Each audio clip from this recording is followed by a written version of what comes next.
ឧទាហរណ៍ថាអ្នកធ្វើការមិនទៅថ្ងៃសៅរ៍ថ្ងៃអាទិត្យទៅថ្ងៃបុណ្យ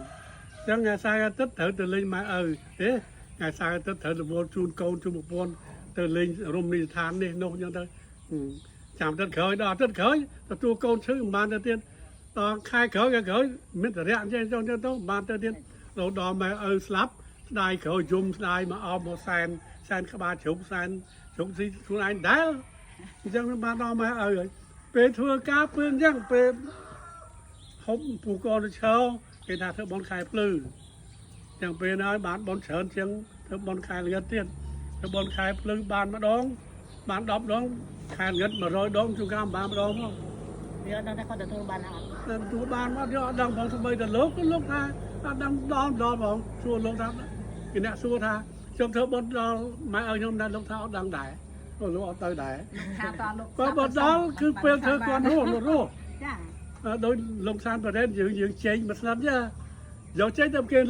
លោកសួរថាមិនហើយ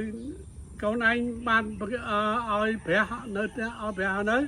តែចាស់ចូលមានព្រះផងកាលណាមានព្រះផងអញ្ចឹងទៅទៅព្រះនៅផ្ទះឲ្យមើលដល់យួរចេញដាក់ទៅ